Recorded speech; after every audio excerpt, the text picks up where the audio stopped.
اعوذ باللہ من الشیطان الرجیم بسم اللہ الرحمن الرحیم۔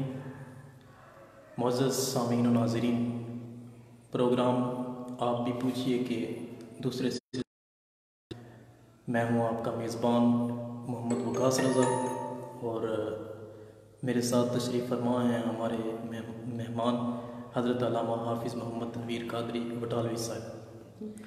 معزز سامعین، حالات کے پیش نظر جو آج کا موضوع ہے، کیونکہ پاکستان کے اندر عید الاضحیٰ کے اندر منائی جا رہی ہے، اسی مناسبت سے ہم نے یہ مناسب خیال آیا کہ عید الاضحیٰ کے مطابق کوئی پروگرام ترتیب دیا جائے۔ اسی مناسبت سے ہمارے آج کے پروگرام کا موضوع عید الاضحیٰ میں حقوق اللہ اور حقوق العباد کی ادائیگی کو کیسے ممکن بنایا جائے۔ تو اس سلسلے میں ایک بات معزز ناظرین میں آپ کو بتانا ضروری سمجھتا ہوں کہ عید منانے کا ہمارا تصور اور عید منانے کا ہمارے جو بزرگ صوفیاء کرام ہیں ان کا تصور اور ہے۔ ایک شاعر نے دونوں تصوروں کو کچھ اشعار کے اندر جمع کیا ہے، وہ آپ کے گوش گزار کرنا چاہوں گا۔ عربی کے اشعار ہیں، لکھا گیا ہے: لیس العید لمن لبس الجدید، عید اس کی نہیں ہے جو نیا لباس زیب تن کرتا ہے، انما العید لمن خاف بالوعید، اصل عید اس کی ہے جو اللہ کی وعید اور پکڑ سے ڈرنے والا ہے۔ آگے فرماتے ہیں: لیس العید لمن تبخر بالعود، انما العید لمن طاب فلا یعود، عید اس کی نہیں ہے جو عید والے دن مہنگے قسم کے عطر اور خوشبوئیں استعمال کرتا ہے، بلکہ اصل عید اس کی ہے جو گناہوں سے توبہ کرتا ہے اور توبہ کرنے کے بعد دوبارہ گناہوں کی طرف پلٹتا نہیں ہے۔ آگے چل کے ارشاد فرماتے ہیں: لیس العید لمن رکب المنایا، عید اس کی نہیں ہے جو عید والے دن کی گاڑیوں پر سواری کرتا ہے اور بڑی بڑی سواریوں کے اوپر وہ بیٹھتا ہے اور لوگوں کو دکھاتا ہے۔ انما العید لمن ترک الخطایا، فرماتے ہیں اصل عید اس کی ہے جو اپنے آپ کو گناہوں سے دور رکھتا ہے اور غلطیوں اور کوتاہیوں کو اپنے آپ سے دور رکھنے کی کوشش کرتا ہے۔ اللہ کرے ناظرین، ہماری جو عید ہے وہ اور جو صوفیاء کی عید ہے، ہماری عید بھی صوفیاء کرام جیسی عید ہو جائے۔ آج ہم حضرت علامہ سے کچھ سوال بھی کریں گے۔ میں آپ کی طرف بڑھتا ہوں معزز مہمان حضرت علامہ حافظ محمد تنویر قادری بٹالوی صاحب کی طرف۔ علامہ صاحب السلام علیکم۔ وعلیکم السلام ورحمۃ اللہ وبرکاتہ۔ علامہ صاحب، میں اپنی طرف سے پہلا سوال آپ کے سامنے رکھنا ضروری سمجھتا ہوں کہ موجودہ جو ہماری ملکی صورتحال ہے اور ایسے میں ہمارا جو ایک غریب طبقہ ہے، سفید پوش طبقہ ہے، آپ یہ ارشاد فرمائیے کہ اس عید الاضحیٰ کے موقع پر ہم ان غرباء اور سفید پوش طبقے کو اپنی عید کی خوشیوں میں محترم علامہ وقاص رضا صاحب اور اس وقت ہمارے ساتھ جتنے بھی احباب سامعین و ناظرین ہیں، لائیو دیکھ رہے ہیں، بعد میں سب کی خدمت میں سلامی عقیدت پیش کرتا ہوں، اور اللہ رب العزت کی بارگاہ میں آج کا جو حج شریف کا دن ہے، بابرکت دن، اس کے صدقے سے میں اللہ رب العزت کی بارگاہ میں دعا گو ہوں کہ ہمارا مالک و مولا پوری امت مسلمہ کے حال پہ فضل و کرم فرمائے۔ آپ نے جو سوال پوچھا کہ موجودہ حالات میں عید کیسے منائی جائے، تو اس وقت جو امت مسلمہ کی صورتحال ہے وہ ہم سب کے سامنے ہے۔ اگر بحثیت مسلمان ہم اپنے آپ کو دیکھیں تو اس اعتبار سے ہم پہلے ہی زوال کا شکار تھے، اور پھر بالخصوص اس وقت کرونا وائرس کی وجہ سے جو پوری دنیا میں ایک پریشانی اور آزمائش کا موسم ہے، اس میں جو مالدار طبقہ ہے وہ بھی متاثر ہوا ہے، لیکن جو ہمارے غریب لوگ تھے وہ پہلے بھی متاثر تھے، اور اس وجہ سے تو انہیں مزید پریشانیوں کا سامنا کرنا پڑا ہے۔ عید کا جو خصوصی پیغام ہے اور جو عید کا اظہار، تو میں سمجھتا ہوں کہ اس وقت جو امت مسلمہ کی صورتحال ہمارے سامنے ہے، اس کے پیش خوشی کا اظہار کرتے ہوئے اعتدال کا دامن ہاتھ سے نہیں تھامنا چاہیے، کیونکہ بے شمار لوگ ہمارے ایسے ہیں ہمارے پاس بھی اور پوری امت مسلمہ میں بھی کہ جن کے پاس مثلا عید کے موقع پہ لوگ اچھے کپڑے پہنتے ہیں اور اچھے کھانے کا اور اچھی خوراک کا اہتمام کرتے ہیں، لیکن ہم دیکھ رہے ہیں کہ بے شمار لوگ ایسے ہیں کہ جن کے پاس اس عید کے موقع پر یہ چیزیں اویلیبل نہیں ہو سکیں گی۔ تو ایک تو ہمیں اپنے لباس کے اعتبار سے بھی اعتدال کرنا چاہیے، اور پھر دوسرا جہاں تک غذاؤں کا معاملہ ہے کہ جب ہم کھانے کی چیزیں لے کے آئیں یہ بھی ہمارے پیش نظر ہو کہ ہمارے ہمسائے میں، ہمارے پڑوس میں، ہمارے گاؤں میں، ہمارے محلے میں جو غریب لوگ موجود ہیں اور جو مستحق لوگ موجود ہیں جو ہماری طرح عید کی خوشیوں کو نہیں منا سکتے، تو کم از کم ہم اپنی عید کی خوشی میں انہیں شامل رکھیں کی شکل میں، کھانے کی شکل میں۔ اور پھر اس عید کے موقع پہ میرا خیال ہے ہمیں یہ بھی کرنا چاہیے کہ جو غریب لوگ ہیں خصوصاً انہیں جا کے عید ملنا چاہیے۔ اب کوئی کسی کے گھر مہمان چلا جائے تو مہمان کے جانے کی وجہ سے فلاں آدمی میرے پاس، اور پھر قربانی کا جو یہ موقع ہے اس میں بھی ہمیں اس چیز کو بطور خاص پیش چاہیے کہ بار بار ایسا ہی نہ ہو کہ ایک ہی گھر میں سب لوگوں کا گوشت پہنچے، جیسا کہ عموماً گلی محلے میں ہوتا ہے کہ کسی نے قربانی کی ہے، اگر دوسرے نے قربانی کی ہے وہ قربانی والے کے گھر ہی گوشت اکٹھا ہوتا ہے۔ بعض ایسے لوگ ہوتے ہیں جو حقیقت میں ہماری قربانی کے مستحق ہوتے ہیں تو ان تک گوشت نہیں پہنچ پاتا۔ تو میں سمجھتا ہوں کہ موجودہ دور میں قربانی کے موقع پہ ہمیں اس بات کا بہت خیال رکھنا چاہیے، محلے میں، گرد و نواح میں، اور جہاں تک ہماری پہنچ ہو اگر ہم قربانی کر رہے ہیں تو اپنا گوشت ایسے لوگوں کو تلاش کر کے ان تک پہنچائیں جو واقعتاً اس کے مستحق ہیں۔ یہ بات سامنے آتی ہے کہ اگر کوئی ہمارے بستی کے اندر رہنے والا امیر آدمی ہے تو اس تک ہر بندہ پہنچنے کی کوشش کرتا ہے۔ آپ اس دفعہ ہمارے اس پروگرام کا پیغام یہ ہے کہ وہ لوگ جو سفید پوش ہیں ان تک آپ قربانی کا گوشت لے کر ضرور پہنچیں۔ علامہ صاحب میں یہ چاہتا ہوں کہ آپ ہمیں اس بات کے اوپر تھوڑی سی رہنمائی کر دیں کہ ہمیں جو عید کا دن ہے اپنے عید کے دن کا صبح سے آغاز کس انداز میں کرنا چاہیے؟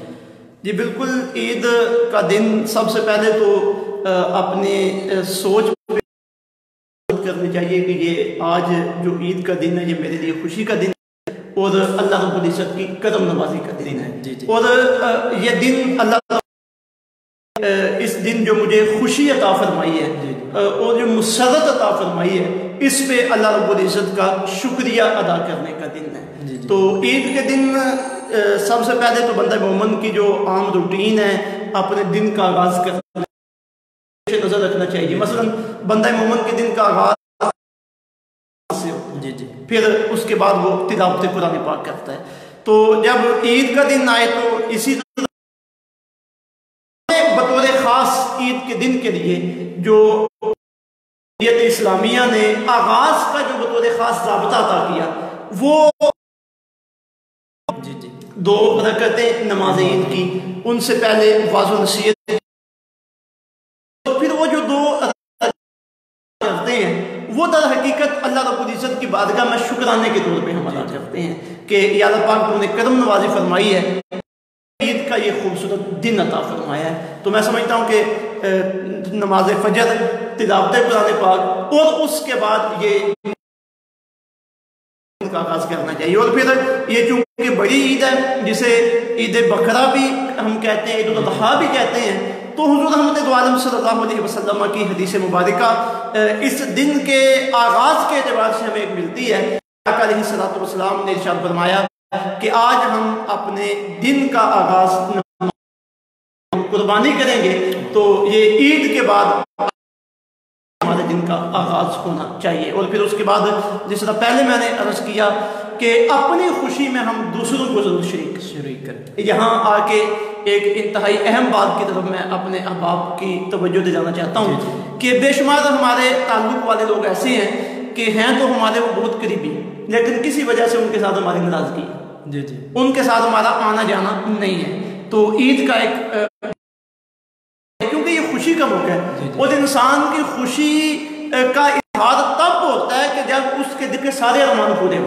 تو اس سے بڑھ کر ارمان کیا ہو سکتا ہے کہ وہ اپنے احباب میں بیٹھا ہو، اپنے رشتہ داروں میں بیٹھا ہو اور اپنے تعلق داروں میں بیٹھا ہو. تو اگر کسی کا کوئی بھائی، کسی کی بہن، کسی کا رشتہ دار، کسی کا عزیز کسی وجہ سے اس کے ساتھ اس کی رنجش چل رہی ہے، ناراضگی چل رہی ہے، تو چاہیے یہ کہ عید سے پہلے ہم اس ناراضگی کو دور کریں.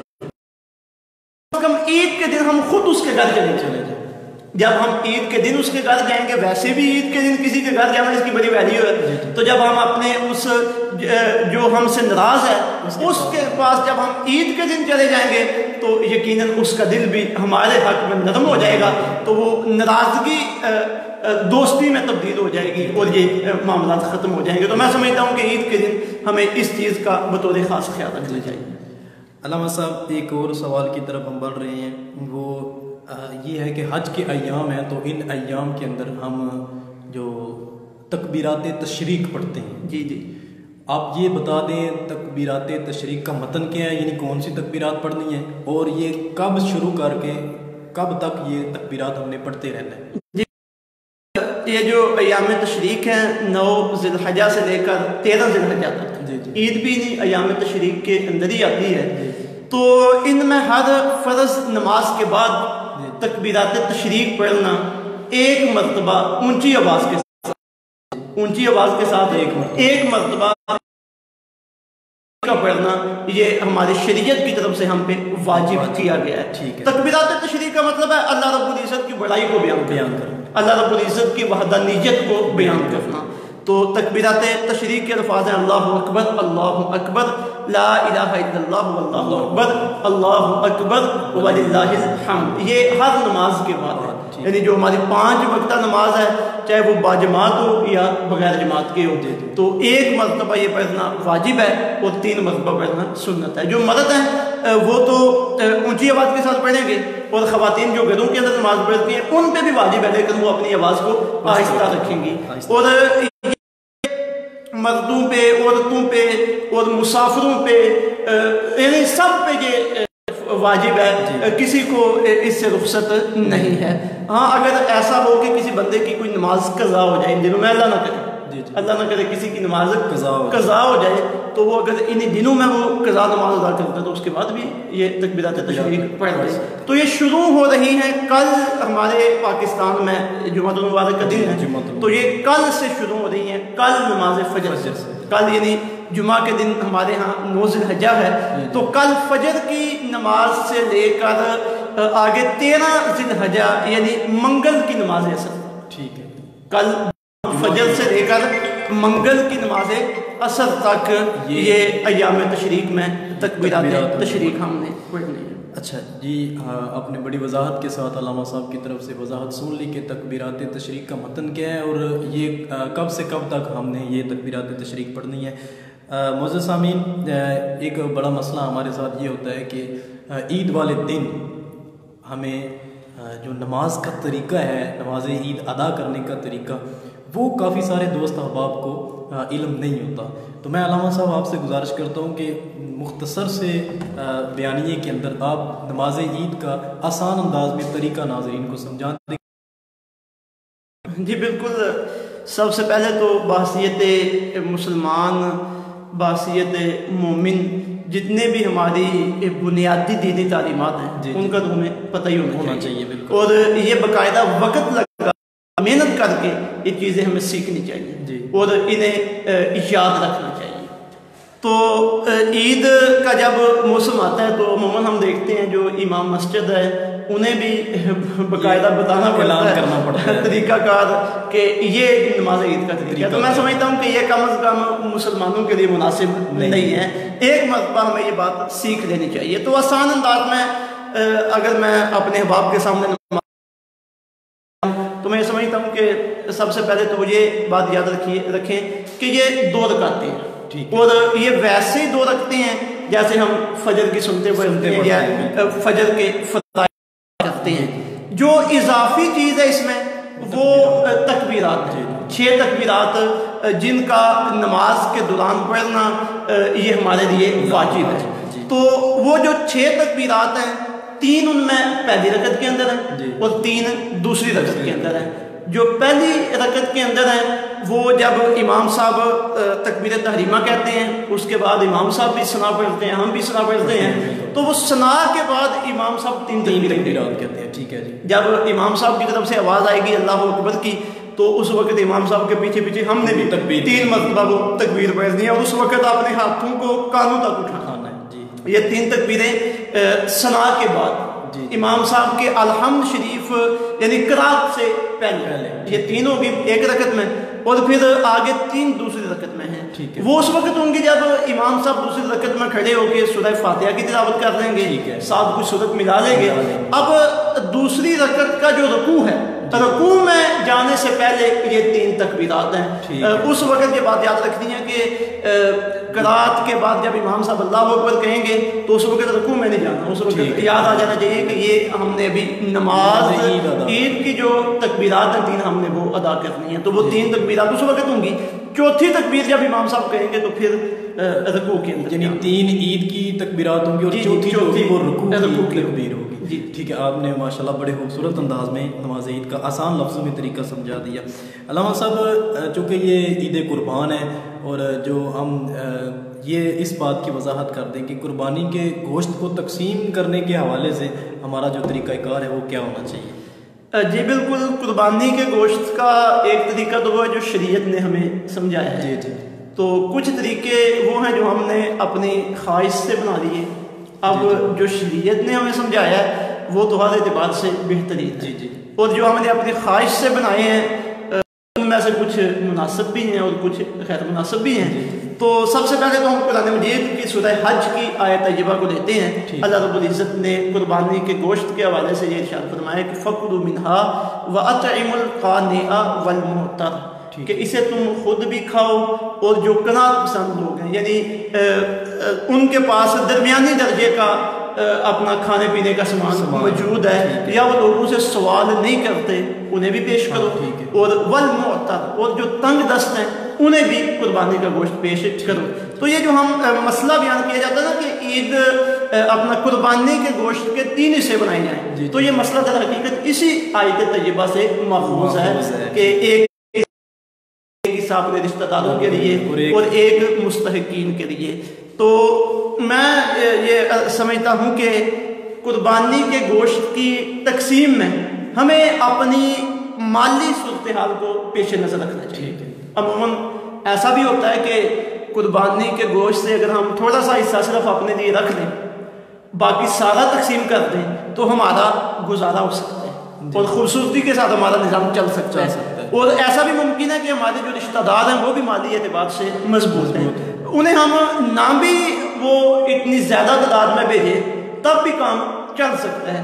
تو اس میں اس وقت بالخصوص جو کرونا وائرس کی وجہ سے معاشی بحران کا کا ہمیں سامنا ہے, تو میں سمجھتا ہوں کہ اس میں ہماری زیادہ ترجیح یہی ہونی چاہیے کہ ان احباب تک ان علاقوں میں قربانی کا گوشت پہنچایا جائے جو کئی مہینوں سے لوگ یہ سوچ رہے ہیں کہ عید آئے گی اور ہمیں گوشت کھانا نصیب ہوگا. تو میں سمجھتا ہوں کہ اس وقت ہمیں رکھنا چاہیے, اپنے احباب کو بھی پیش نظر رکھنا چاہیے, لیکن غریب لوگوں کا ہمیں زیادہ احساس کرنا چاہیے بالخصوص اس ماحول میں جس کا ہمیں اس وقت سامنا ہے. جی علامہ صاحب لگے ہاتھوں میں سمجھتا ہوں کہ اس چیز کی بھی وضاحت ضروری ہے. اب تک ہم نے جتنی بھی بات کی ہے تقریباً حقوق اللہ کے متعلق ہے. کیا عید کے دن اور بالخصوص عید الاضحیٰ کے دن حقوق العباد کی اگر ہم ادائیگی کرنا چاہتے ہیں تو وہ ہمارے لیے کیسے ممکن ہے؟ جی بالکل, جس طرح میں نے شروع میں عرض کیا نا کہ یہ عید کا دن ہمارے لیے خوشی کا دن ہے. بالکل. تو عید کے دن تو ہمیں ضرور یہ چیزیں پیش نظر رکھنی چاہیے کہ جس خدا نے ہمیں یہ خوشی کا دن عطا کیا ہے ہم یہ دن اسی خدا کی فرما برداری کے مطابق گزاریں. کہیں ایسا نہ ہو کہ ہم سے کوئی ایسا کام ہو جائے کہ جس سے ہمارا مالک و مولا ناراض ہو جائے.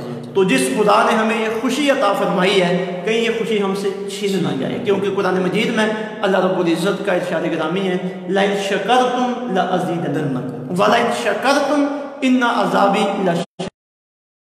میرا شکر تو میں تمہیں مزید نعمتیں عطا کروں گا، اگر تم نے میری ناشکری کی تو پھر سمجھ لو کہ میرا عذاب بڑا سخت ہے.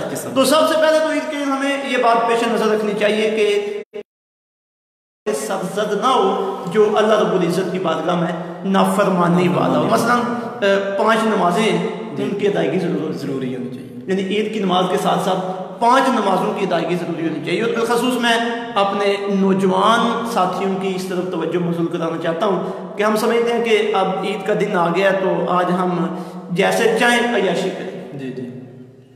اس عیاشی میں ہم پھر یہ نہیں دیکھتے کہ کہاں حقوق اللہ کی پامالی ہو رہی ہے، کہاں حقوق العباد کی پامالی ہو رہی ہے.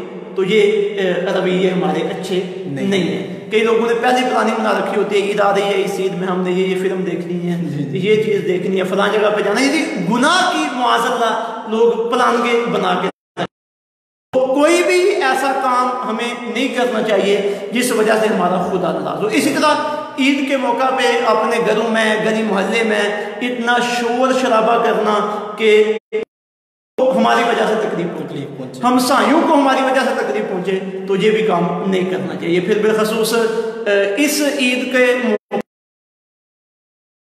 تو ہمیں یہ بات یاد رکھنے کے قابل ہے ہمارے لیے کہ قربانی کی وجہ سے ہم اپنے معاشرے میں گندگی پھیلانے والے نہ بنیں.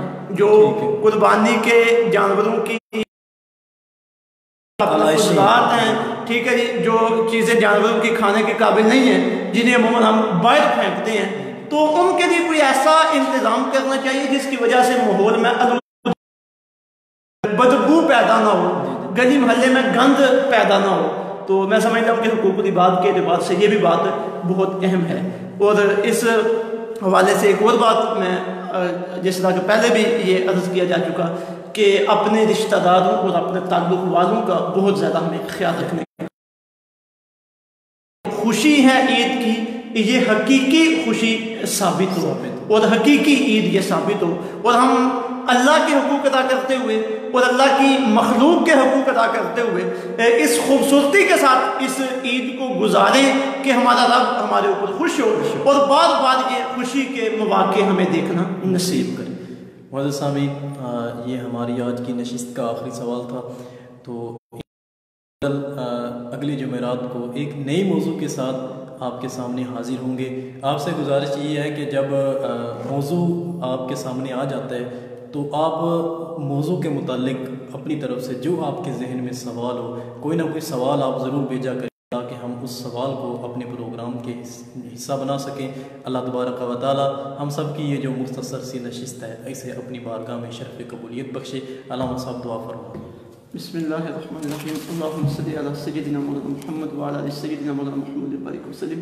مالک مولا جتنے بھی احباب ہمارے ساتھ اس پروگرام میں شامل ہوئے سب کا شامل ہونا اپنی بارگاہ میں قبول فرما. جو تیرے دین کے احکامات کے حوالے سے ہم نے سنا سمجھا سیکھا، مالک مولا ہمیں اس پہ عمل پیدا ہونے کی توفیق عطا فرما. جتنے احباب نے دعاؤں کے لیے کہا، مالک مولا ہماری دعا اپنے ان تمام احباب کے حق میں قبول فرما.